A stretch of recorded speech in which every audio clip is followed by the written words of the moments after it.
लोग 2026 में टॉपर बन सकते हैं। आज आप लोगों को टॉपर बनने का तरीका हम बताएंगे। आप लोग टॉपर कैसे बन सकते हैं। यहाँ पर देखिए, आपको जुलाई से पढ़कर टॉपर कैसे बने। आप लोग जुलाई से पढ़कर टॉपर कैसे बन सकते हैं। सबसे पहले आपको क्या करना है, जो पिछले वर्ष आए हैं उन सारे सेटों को आपको ध्यानपूर्वक लगाना है। जितने सेट आते हैं, आपके 7 सेट होते हैं, तो आपको सातों सेट ध्यान से लगाने हैं। तो हम पहला सेट आपको हम करके दिखाते हैं। तो पहला सेट का पेपर किस तरीके का आता है, तो ये देखिए, हम आपके सामने हम पेपर लेकर आए हैं पिछले बोर्ड का। ये देखिए, हमारा ये 2025 का पेपर है, विज्ञान का ये पेपर है हमारा 2025 का विज्ञान का पेपर है। इसका कोड देख लीजिए, 824 CO कोड है। ठीक है, आपको यहाँ पर समय देखिए कितना मिलता है। देखिए 3 घंटे 15 मिनट मिलता है। ठीक है, आपको इन 3 घंटे 15 मिनट, इस 15 मिनट में आपको पेपर को अच्छी तरीके से पढ़ लेना है और उसके बाद आपको उसके आंसर लिखने आपको चालू करने हैं।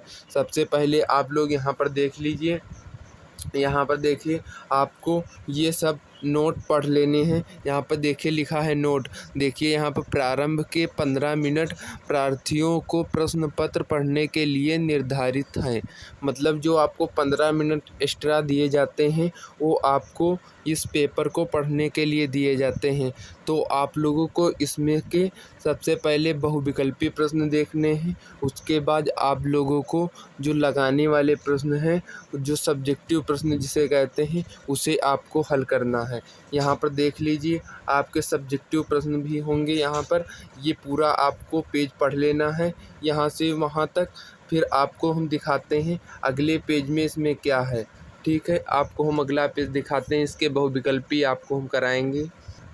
आप लोग हमारी वीडियो को एकदम स्किप मत कीजिएगा। आप लोगों को हम पूरा फुल सॉल्यूशन बताएंगे इस वीडियो में। आपको कैसे टॉपर बनना है, आपको कैसे ही बोर्ड में पास होना है 2026 में।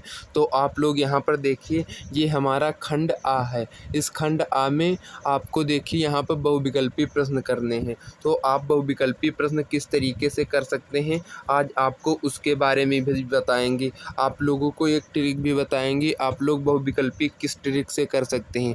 देखिए, आपको इंग्लिश मीडियम से है तो यहाँ पर पार्ट ए लिखा है।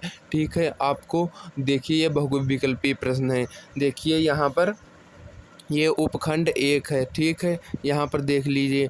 अब देखिए, ये हमारा पहला प्रश्न है। देखिए इसमें क्या लिखा है। देखिए, निम्न में से किस दर्पण के द्वारा आपका प्रतिबिंब सदैव सीधा प्रतीत होता है। इसका मतलब आपका इसमें से आपको देखना है आपका सही आंसर कौन सा है। तो यहाँ पर हमारा देखिए सही आंसर है हमारा समतल तथा उत्तल दर्पणों दोनों। ठीक है, आपको इन दोनों को सही है, ये दोनों आपके सही हैं। मतलब समतल दर्पण और उत्तल दर्पण ये दोनों होंगे। आपका सही जवाब हो जाएगा ये डी वाला, पहले का डी हो जाएगा। ठीक है, अब आपको ये देखिए यहाँ पर इंग्लिश में भी दिया रहता है। आप इंग्लिश मीडियम से हैं तो इंग्लिश वाला हल करेंगे। ठीक है, अब आपको हम दूसरा बताते हैं किस तरीके से आप हल करेंगे। ये हमारा दूसरा प्रश्न देखिए, चित्र में 2 सर्वसम प्रिज्मों पर श्वेत प्रकाश की किरण आपतित होती है। देखिए यहाँ पर आपतित होती है, यहाँ पर संयोजन से निर्गत प्रकाश की किरण होगी। मतलब जो संयोजन से निर्गत प्रकाश की किरण क्या होगी। यहाँ पर आपका सही जवाब हो जाएगा श्वेत। ठीक है, आपका ये दूसरे का ए हो जाएगा सही आंसर। तो अब आप लोग देखिए यहाँ पर तीसरा प्रश्न देखिए। यहाँ पर अब देखिए तीसरे प्रश्न में आपको तो क्या दिया गया। देखिए, उत्तल लेंस के एफ तथा 2f के बीच स्थित किसी वस्तु का प्रतिबिंब बनता है। कैसा बनता है, ये हमारा डी हो जाएगा आंसर इसका, वास्तविक, बड़ा तथा उल्टा। ठीक है, ये हमारा तीसरा हो गया प्रश्न। अब आपको वीडियो को एकदम स्किप नहीं करेंगे आप, नहीं तो आपको समझ में नहीं आएगा। आपको इन सब जो हमारे प्रश्न आए हैं पिछले बोर्ड में, आपको इसमें से देखने को अवश्य मिलेंगे जो आपके अब आएंगे 2026 में। ठीक है, आप लोगों को वीडियो को काटना नहीं है। आप लोग A to Z पूरी वीडियो देखिए, तब आपको समझ में आएगा आप लोग किस तरीके से इन सवालों को कर सकते हैं। देखिए यहाँ पर हम इसे ट्रिक इसकी आपको आखिरी में बताएंगे। इन 20 ऑब्जेक्टिव को हम कर लेंगे तब इसकी ट्रिक बताएंगे। ठीक है, आपको देखिए यहाँ पर किस दृष्टि देखिए यहाँ पर क्या लिखा, चौथा ये हमारा प्रश्न है। ये हमारा चौथा प्रश्न है, किस दृष्टि दोष के निवारण में 2 फोकसी लेंस का उपयोग होता है। देखिए 2 फोकसी लेंस का प्रयोग होता है। देखिए निकट में तो एक होता है, दूर में एक होता है। यहाँ पर जरा दृष्टि दोष में 2 लेंसों का प्रयोग होता है। ठीक है, ये हमारा सही आंसर हो जाएगा। अब आपको हम बताते हैं हमारा, देखिए ये चौथा सवाल हो गया। अब हम देखते हैं अपना बहुविकल्पी, हम पाँचवा, ठीक है, हम पाँचवा अपना बहुविकल्पी देखते हैं। देखिए हम पाँचवा बहुविकल्पी हमारा क्या होगा यहाँ पर देखिए कॉलम यक्स में दिए गए भौतिक राशियों के मात्रकों का सुमेलन कॉलम वाई में दी गई भौतिक राशियों, सही विकल्प चुनिए। मतलब आपको ये दिया गया है, देखिए यक्स और वाई के रूप में दिया गया है। आपको इसमें मिलान करके आपको चेक कर लेना है। ठीक है, आप लोगों को इनके मात्रक वात्रक तो मालूम ही होंगे। ओम का मात्रक क्या होता है, वाट का मात्रक क्या होता है, और यहाँ पर कूलाम का और ओम का। ठीक है, आपको इन सभी को मिला लेना है।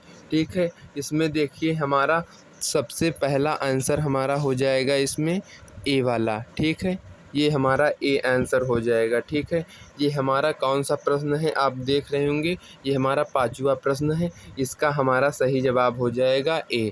ठीक है, अब हम देखते हैं यहाँ पर छठा प्रश्न। देखिए हम छठा प्रश्न देखेंगे। आपको यहाँ पर सही से दिखाई नहीं दे रहा होगा प्रश्न पूरा, तो अब आपको दिखाई देगा।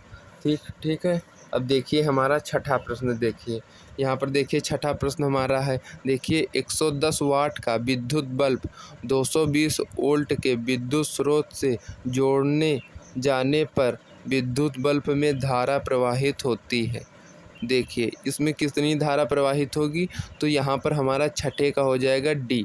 ये देखिए 0.5। ठीक है, ये हमारा हो जाएगा एम्पियर में। ठीक है, अब आपको देखना है यहाँ पर, अब आपको यहाँ पे इंग्लिश में दिया रहेगा, आपको इसे नहीं करना। आप हिंदी मीडियम से हैं तो आपको इस तरफ आ जाना है। अब आपको देखना है यहाँ पर सातवां प्रश्न। ये हमारा सातवां प्रश्न है, आप इसे किस तरीके से हल करेंगे।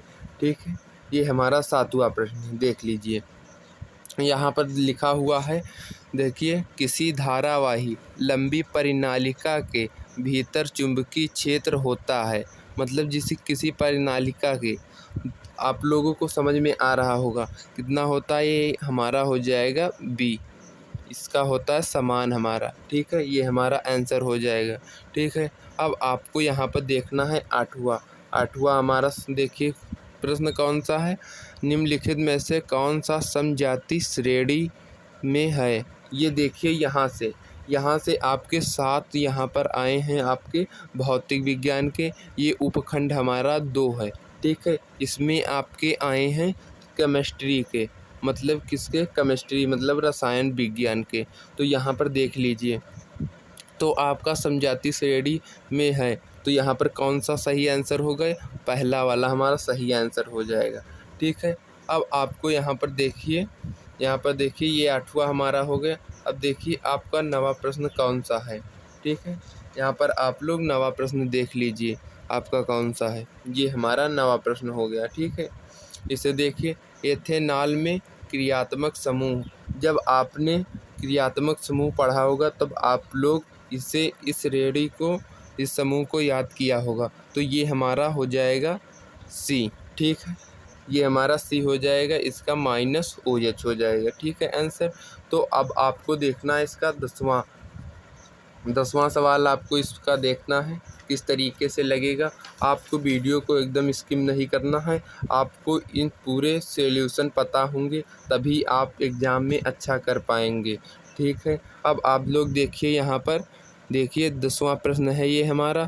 देखिए एक विलयन लाल लिटमस को नीला कर देता है। इस विलयन का संभावित pH मान है। मतलब इसका pH मान क्या होगा, इसका pH मान ये हमारा 8 हो जाएगा। ठीक है, ये हमारा 8 हो जाएगा। हम आपको एनसीईआरटी से हम आपको करके दिखाएंगे इसमें कि आपको सवाल उसमें मिलेंगे। अभी हम आपको एनसीईआरटी में दिखाएंगे किस तरीके से इन सभी सवालों को हमने उसमें से पढ़ के सभी को सही किया था। ठीक है, हम आपको आज वो भी दिखाएंगे। ठीक है, ये हमारा हो जाएगा, डी हो जाएगा कितना 8। ठीक है, अब हम देखेंगे यहाँ पर 11 नंबर का अपना क्वेश्चन। ठीक है, हम आपको जो जितने भी ये बहुविकल्पी प्रश्न आ रहे हैं आपको सारे उसमें मिल जाएंगे। आपको एक बार उसे ज़रूर सॉल्व कर लेना है, उसमें जितने बहुविकल्पी हैं। यहाँ पर देखिए ये 11 नंबर हमारा है सवाल। देखिए CaOCl2 का प्रचलित नाम है। आपका इसका प्रचलित नाम क्या है? ब्लीचिंग पाउडर होगा इसका प्रचलित नाम। ठीक है, ये हमारा सही जवाब हो गया। ठीक है, अब देखिए हमारा 12 नंबर प्रश्न कौन सा है। देखिए यहाँ पर 12 नंबर प्रश्न, जिंक तथा सल्फ्यूरिक अम्ल की क्रिया से जिंक सल्फेट तथा हाइड्रोजन गैस बनती है। अभिक्रिया है, मतलब ये क्या कौन सी अभिक्रिया है, किसकी अभिक्रिया? ये विस्थापन अभिक्रिया है। ठीक है, ये हमारा सही जवाब हो जाएगा। अब देखिए हमारा 13 नंबर का क्वेश्चन कर देखिए। अब यहाँ पर देखिए, यहाँ पर निम्नलिखित में से कौन सा उभयधर्मी ऑक्साइड है? जो उभयधर्मी ऑक्साइड है वो कौन सा है इसमें से? तो देखिए यहाँ पर हमारा हो जाएगा ये वाला, बी वाला हो जाएगा, ZnO। ठीक है, आपको ये सब अभी हम दिखाएंगे, आपको मिल जाएंगे हमारी एनसीईआरटी में। तो आपको क्या करना है, आपको सही तरीके से तैयारी करनी है और आपको फालतू घूमना टहलना नहीं है। आप अपने मतलब से जाएं और अपने मतलब से और पढ़ें आकर घर पर। अब आपके पास ज़्यादा दिन नहीं बचे। ये देखिए हमारा 14 नंबर का सवाल आप लोग यहाँ पर देख सकते हैं। यहाँ पर 14 नंबर का सवाल, ये हमारा उपखंड 3 है। ठीक है, ये हमारा बायो का है, मतलब जीव विज्ञान का ये है हमारा। ठीक है, यहाँ पर देखिए 14 नंबर का हमारा क्वेश्चन। देखिए निम्न में से कौन, देखिए यहाँ पर क्या लिखा है, निम्न में से कौन जल एवं खनिज के संवहन के लिए उत्तरदायी है? तो यहाँ पर आपका क्या सही आंसर हो जाएगा? ये आपका जाइलम सही आंसर हो जाएगा। ठीक है, तो आपका ये सही आंसर हो गया। अब आप लोग यहाँ पर देखिए 15 नंबर का क्वेश्चन। ठीक है, अब 15 नंबर का क्वेश्चन देखिए, पौधों में जल की हानि से संबंधित है, मतलब पौधों में क्या है, जल के हानि से संबंधित है। तो यहाँ पर है रंध्र। रंध्र का मतलब छिद्र, जो वहाँ पर पत्तों में छोटे छोटे छिद्र हो जाते हैं, उसे रंध्र कहते हैं। ठीक है, यहाँ पर आप लोग यहाँ पर देख लीजिए 16 नंबर हमारा। यहाँ पर 16 नंबर हमारा देखिए क्वेश्चन क्या दिया गया है, निम्नलिखित में से कौन सा पादप हार्मोन्स है? देखिए ऑक्सिन है, जिब्रेलिन है, साइटोकाइनिन है। तो ये हमारे तीनों पादप हार्मोन्स है। तो हमारा इसमें का सही आंसर हो जाएगा इनमें से सभी। ठीक है, अब आप लोग यहाँ पर देखिए 17 नंबर का। 17 नंबर का आप लोग अब देखिए यहाँ पर, गुलाब के, ये हमारा 17 नंबर है, गुलाब के पौधों को उगाने के लिए निम्न में से कौन सी विधि उपयोग है? मतलब आप उपयोगी है, मतलब आप कैसे आप लोग इस गुलाब के पौधे को उगा सकते हैं, तो कौन सी विधि है? ये कायिक प्रवर्धन इसे कहते हैं, जो आप कायिक प्रवर्धन से इसे लगा सकते हैं। आपका पेड़ चल जाएगा और आपको अच्छी तरीके से इसी तरीके से पढ़ना है। अभी हम आपको बताएंगे आप लोग कैसे 80-95% नंबर भी ला सकते हैं। एकदम आसान से तरीके से आपको बताएंगे, आपको समझ आ जाएगा एकदम आसान से तरीके से। ठीक है, अब यहाँ पर देखिए आपका ये 18 नंबर का क्वेश्चन है। ठीक है, यहाँ पर क्या लिखा हुआ है देख लीजिए। यहाँ पर लिखा हुआ है, निम्नलिखित में से कौन, यहाँ पर लिखा निम्नलिखित में से कौन मानव में उत्सर्जन तंत्र का भाग नहीं है? मतलब इनमें से 3 उत्सर्जन अंग के भाग हैं और एक नहीं है। तो यहाँ पर देखिए न्यूरॉन, न्यूरॉन तो हमारा है नहीं, ये तो हमारा मस्तिष्क में होता है। तो ये हमारा न्यूरॉन सही आंसर हो जाएगा। ठीक है, ये हमारा न्यूरॉन सही आंसर हो जाएगा। तो यहाँ पर हमारा सही आंसर डी हो जाएगा, 18वें का डी। ठीक है, अब आपको यहाँ पर देखना है 19 नंबर का। ठीक है, यहाँ पर 19 नंबर का देखिए, यहाँ पर निम्नलिखित में से कौन सा जीव प्रारूप शुद्ध गोल और बीजों को प्रकट करता है। मतलब जो शुद्ध है एकदम जीन प्रारूप आपको बताना। तो यहाँ पर देखिए, कैपिटल में आर आर है, तो आपका यही सही आंसर हो जाएगा। ये हमारा डी सही आंसर हो जाएगा। अब आप लोग यहाँ पर देखिए 20 नंबर का सवाल। यहाँ पर देखिए 20 नंबर का सवाल हमारा क्या होगा। ये 20 नंबर का हमारा सवाल है। देखिए, निम्नलिखित में से कौन गैर जीव निम्नलिखित में से कौन गैर जीव निम्नीकरणीय योग्य पदार्थ है। तो आपको इसमें का आपको सही आंसर कैसे पता चलेगा। तो यहाँ पर देखिए, इसमें का आपका सही आंसर है ये वाला, आपका डी सही आंसर है। ठीक है, आपका डी सही आंसर है। तो अब आपको यहाँ पर क्या करना है, एक ट्रिक लगानी है। आपको बहुविकल्पी प्रश्न नहीं आते हैं। देखिए, आप लोग को हिंदी और आपको मैथ में आपको तो पता होगा आप लोग किस तरीके से उसमें हिंदी में रहता है, तो आप लोग उसमें पढ़ सकते हैं। अगर आपको उसमें हिंदी में नहीं दिया रहेगा, आप लोग उसे नहीं पढ़ सकते, तो आप उसे किस तरीके से करेंगे, तो आपको उसके बारे में भी आज हम बताएंगे उसे किस तरीके से करेंगे। जैसे आपके 1 से 20 तक बहुविकल्पी प्रश्न हैं, तो आपको यहाँ पर क्या करना है, यहाँ पर देखिए हम इस पर समझाए दे रहे हैं। यहाँ पर देखिए 1 से 20 तक आपके हैं। ठीक है, बहुविकल्पी प्रश्न। अगर आपको इंग्लिश में सबसे ज़्यादा दिक्कत होती है, उसमें कुछ भी नहीं पता होता, ना समझ में आता, ना पढ़ पाते हो, तो आपको क्या करना है, इंग्लिश में आपको एक लाइन बाई लाइन लेके चलनी है। देखिए, 1 से आपको 20 तक हल करना है। सबसे पहले आप लोग वहाँ पर सब्जेक्टिव पे फोकस कीजिए। आप जितना आपको आता है या नहीं आता, आप लिखने की कोशिश कीजिए। जो आपके ये 1 से 20 तक हैं बहुविकल्पी प्रश्न।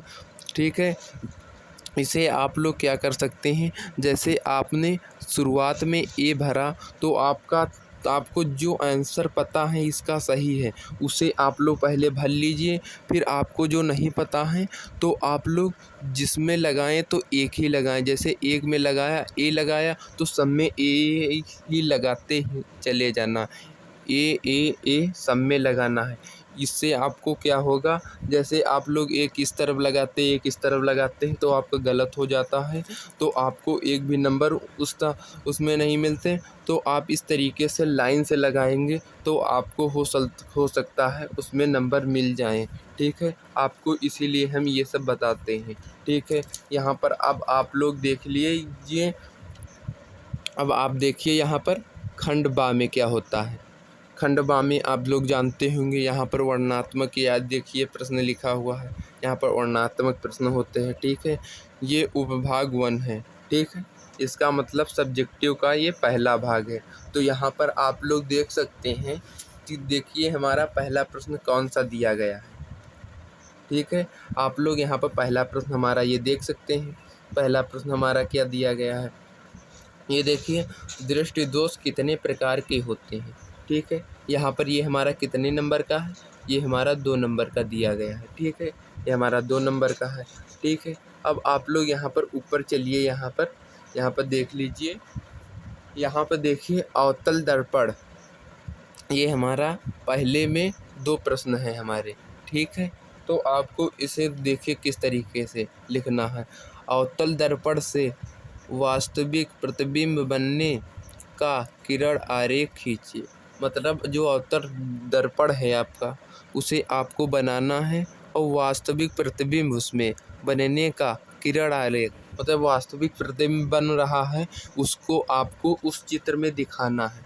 तो आपको ये पूरा पेंसिल का काम है। अगर आप इसमें बनाते हैं चित्र, तो आपको ये 2 नंबर मिल जाएंगे। तो आप चित्र बनाते वक्त ध्यान रखें, उसमें चाहे एक लाइन लिखें, अगर आपको इसमें लिखना ज़रूर है, कोई सा भी चित्र बनाएं।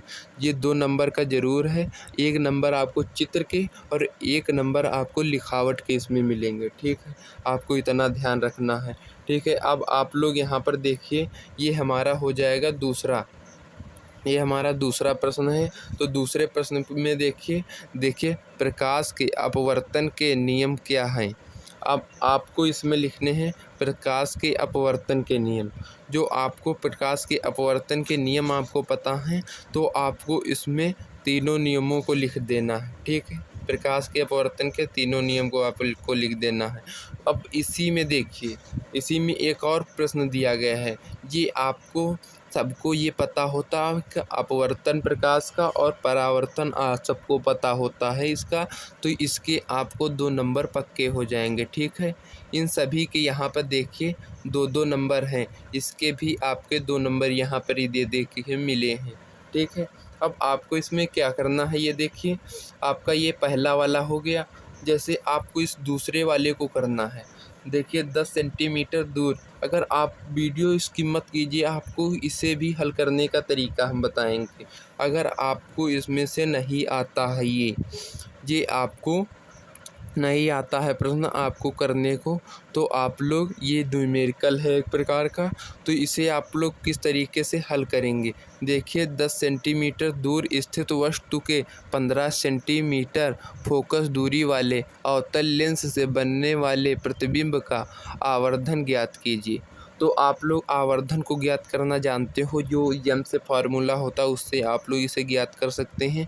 और आप इसका पहले इसे नहीं हल कर पाते तो इसे हल करना सीख लीजिए। बहुत ही छोटा सा सवाल है ये, इसे आप लोगों को हल नहीं करना आता तो आपको जैसा इसमें देखिए 10 सेंटीमीटर दूरी स्थित वस्तु, मतलब आपको समझ कर लिख देना है, ठीक है। आप इतना तो कर ही सकते हैं, ठीक है, अगर आपको पास होना है। तो आप लोग यहाँ पर देखिए, यहाँ पर तीसरा प्रश्न हमारा कौन सा है, इसमें देखिए प्रेरित धारा से क्या तात्पर्य है, मतलब प्रेरित धारा क्या है। प्रेरित धारा कोई समझ नहीं हुआ तात्पर्य का क्या मतलब। आपको इसमें से प्रेरित धारा लिखा है, यहाँ पर क्या है नहीं, आपको यहाँ पर कुछ भी लिखा रहा तो आपको क्या करना है, यहाँ पर प्रेरित धारा के बारे में लिखना है। कहीं कहीं लिखा रहता प्रेरित धारा क्या है, प्रेरित धारा किसे कहते हैं, आपका सबका मतलब यही है, प्रेरित धारा के बारे में आपको लिखना है। देखिए यहाँ पर प्रेरित धारा के बारे में आपको सबसे पहले लिखना है। यहाँ पर दूसरा भी प्रश्न इसी में है। देखिए इसकी दिशा ज्ञात करने के लिए आवश्यक नियम क्या होता है।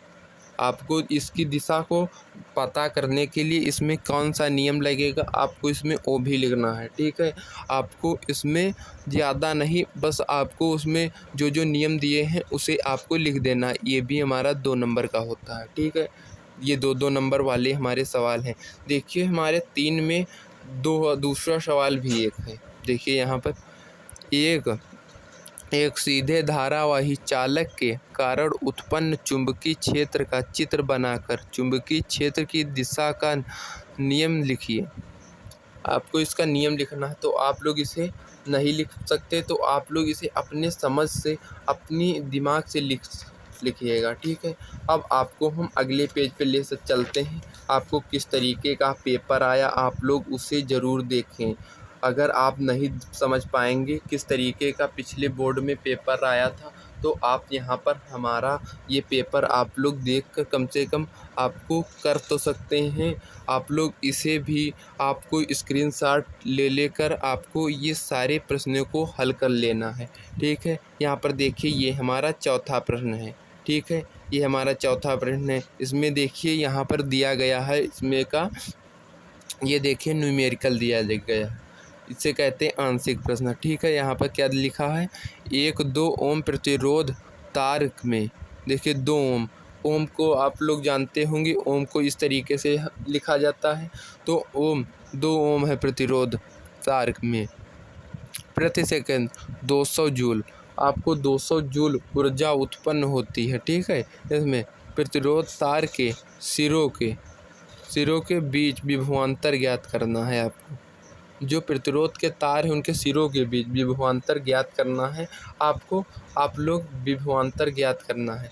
आपको ये सब आपको देख लीजिए, आपने इस पेपर के माध्यम से समझ लिया होगा कि आप लोग देखिए इसमें न्यूमेरिकल आ रहे हैं, तो आपको सबसे क्या पहले क्या करना है, इसमें न्यूमेरिकल का पर भी ध्यान देना है। आपको थ्योरीज पर भी नहीं, आपको न्यूमेरिकल पर भी ध्यान देना है। न्यूमेरिकल भी आपके आते हैं, अच्छे खासे नंबर आपको न्यूमेरिकल में मिल जाएंगे। ठीक है, ये देखिए न्यूमेरिकल हमारे। अब आप लोग यहाँ पर दूसरा प्रश्न देखिए, यहाँ पर किसी चालक का प्रतिरोध किन किन बातों पर निर्भर करता है। देखिए 3-4 बातों पर निर्भर करता है, उसे आप लिख सकते हैं। यहाँ पर देखिए प्रतिरोधकता का मात्रक क्या होता है, इसका आपको मात्रक लिख देना है। यहाँ पर देखिए अब आपको अथवा में एक दिया गया है, आपको ये चौथा वाला नहीं पता है तो आप ये देखिए अथवे में जो दिया गया है इसे आप लोग लिख सकते हैं। ठीक है, यहाँ पर देखिए अथवे में क्या दिया, दिए गए परिपथ की सहायता से प्रतिरोध R का मान ज्ञात कीजिए, जबकि परिपथ में 6 एम्पीयर धारा का प्रवाह हो रहा है। इसमें धारा वारा सब दिया गया। आपको ये देखिए यहाँ पर चित्र भी दिया गया है, आपको एकदम आसान से तरीके से आप लोग इसे कर सकते हैं। आप लोग यहाँ पर देखिए न्यूमेरिकल का यहाँ पर बहुत बड़ा रूल है यहाँ पर। ठीक है, न्यूमेरिकल जो है आपको ज़रूर लगाना सीख लेना है। ठीक है, हम आपको न्यूमेरिकल लगाना भी बताएंगे। ठीक है, आप लोग न्यूमेरिकल किस तरीके से लगाते हैं। यहाँ पर देखिए दूसरा ये अथवा वाला है हमारा, किसी विद्युत परिपथ में देखिए यहाँ पर कि दूसरा ये हमारा अथवा का दूसरा है, ये देख लीजिए यहाँ पर आप लोग। अथवा का मतलब होता है ये ना आपको आता हो, आपको इसके नीचे वाला अथवा मतलब दूसरा आता है तो आप इसे कर सकते हैं। ठीक है, ये हमारा दूसरा सवाल है। देखिए किसी विद्युत परिपथ में एमीटर जो एमीटर होता है तथा वोल्ट मीटर को कैसे जोड़ा जाता है, तो आपको इसे बता देना है, इसके बारे में आपको लिख देना है कैसे आपको जोड़ना है, प्लस माइनस जोड़ना है, माइनस कैसे आपको कैथोड या एनोड, आपको ये सब के बारे में लिख देना है। आपको इसमें आपको जितना लिख पाएँ उतना लिख दीजिए। यहाँ पर देखिए और ये इंग्लिश में दिया गया है, आपको इंग्लिश में भी यहाँ पर पेपर इस तरीके का मिलेगा। ठीक है, अब आप लोग यहाँ पर देखिए इसका अगला पेज। ठीक है, इसका अगला पेज देख लीजिए। ये हमारा देखिए ये उपभाग हमारा 2 है, ये उपभाग हमारा 2 है। ठीक है, ये उपभाग हमारा 2। आप लोग वीडियो को काटिएगा नहीं, आपको पूरी आपको बताएंगे पेपर कैसा आता है, इसे आपको कैसे हल करना है। अब आप लोग यहाँ पर पूछना चाहते होंगे यहाँ पर कितने प्रश्न आते हैं इसमें, जैसे ये हमारा रसायन विज्ञान का है तो आप लोग को अब बताएंगे इसमें कितने प्रश्न आते हैं। अब आपको सारी जानकारी देंगे। देखिए ये हमारे सब्जेक्टिव के क्वेश्चन हैं तो आपको इसमें देख लीजिए, आपके सामने हम बता रहे हैं। देखिए यहाँ पर देखिए ये हमारा पहला प्रश्न हो गया, ये 2, ये दूसरा प्रश्न हो गया, ये हमारा तीसरा प्रश्न, ये चौथा प्रश्न हमारा हो गया। ठीक है, ये 4, ये हमारा 5 और ये हमारा 6 और ये हमारा 7। देख लीजिए आपके 7 प्रश्न हैं। ठीक है, इसमें आपके 7 प्रश्न हैं, मतलब आपने जो पहले किया उसमें भी आपके 7 प्रश्न होंगे। ठीक है, आपके 7 वो हो गए, 7 ये प्रश्न होंगे। तो यहाँ पर देखिए आपको 5वां नंबर का ये सवाल है, आपको देखिए कितने सरल से आए हैं। ये सब आपने पढ़ा ज़रूर होगा। ठीक है, ये सबसे पहले आपको पहले या दूसरे पाठ में ही लिखा दिए जाते हैं। देखिए अकार्बनिक यौगिकों में संयोजन अभिक्रिया तथा विस्थापन अभिक्रिया को उदाहरण द्वारा समझाइए। आपको अभिक्रिया मालूम है, उनकी परिभाषाएं आपको इसमें लिखनी है। ठीक है, ये हमारा 5वां हो गया। ये देखिए हमारा दूसरा प्रश्न कौन सा है, देखिए एथेनॉल के 2 रासायनिक गुणों का रासायनिक समीकरण लिखिए। मतलब आपको रासायनिक समीकरण लिखना है, जैसे खूब एक लंबा सा आपको एक रासायनिक समीकरण लिखना है। जैसे आपको लंबा सा नहीं, मत आपको थोड़ा पता है तो आप लोग लिख दीजिएगा उसे, आपको छोड़ना नहीं है, आपको सारे प्रश्न A to Z करने हैं। ठीक है, ये हमारा दूसरा प्रश्न हो गया। अब आप देखिए यहाँ पर ये हमारा तीसरा प्रश्न, ये देखिए ये हमारा छठा है। ठीक है, छठे नंबर का ये हमारा इसमें का जो हमारा है, जो हमारा ये छठा प्रश्न है। देखिए ये हमारा छठे का ये हमारा पहला प्रश्न है। ठीक है, अब आप लोग देखिए इसमें क्या है, अम्ल तथा क्षार की परिभाषा लिखिए। अम्ल और क्षार की परिभाषा तो आपको पहले पार्ट में ही पता चल जाएंगी, ठीक है। आपको इन सभी बातों को हल्का आपको ध्यान दे देना है, ठीक है। आपको इन सब बातों का हल्का ध्यान दे देना, मतलब आप लोग हम लोग क्षार को पढ़ेंगे ऐसे ही याद हो जाएगा, इतना सरल तरीके से, इतना छोटा सा है, ठीक है। यहाँ पर देखिए तथा रासायनिक समीकरण द्वारा, देखिए यहाँ पर क्या लिखा, तथा रासायनिक समीकरण द्वारा उदासीनीकरण अभिक्रिया को समझाइए। मतलब उदासीनीकरण की अभिक्रिया को भी आपको लिख देना है इसमें। आपको अभिक्रिया पता हो तो आपको अभिक्रिया भी यहाँ पर लिख देना है, ठीक है, क्योंकि उन्हें दिक्कत कोई ना हो इसलिए आपको अभिक्रिया भी लिख देना है। यहाँ पर आप लोग देखिए, ये हमारा दूसरा प्रश्न, पीएच पैमाना की अवधारणा को समझाइए। जो पीएच मान है ये क्या होता है, ये किसे कहते हैं पीएच मान, इसे आपको समझा देना है, ठीक है। मतलब इसकी परिभाषा आपको लिख देना है, ठीक है। यहाँ पर देख लीजिए, आज आपको हम सारे सेट करा डालेंगे इसमें, और आपको हमारे वीडियो में पूरा फुल टाइम देना होगा, तभी आप लोग अपना सपना पूरा कर सकते हैं। आपका भी फ़ोटो अखबार में तभी आएगा, ठीक है। यहाँ पर देखिए, ये हमारा 7वें नंबर का प्रश्न है, ये हमारा 7वां प्रश्न है। देखिए यहाँ पर क्या है, यहाँ पर क्या लिखा है, हाइड्रोजनीकरण को उदाहरण द्वारा समझाइए तथा एक उपयोग लिखिए, ठीक है। यहाँ पर हमने समझाना है, इसे आप लोग ने तो पढ़ा ही होगा। ये सब आपकी इस छोटी छोटी अभिक्रिया की परिभाषा आपको याद कर डालनी है, आपको रट लेना है एकदम आसान से तरीके से, आपको उसे छोटे से छोटा लिख के आपको रट डालना है, ठीक है।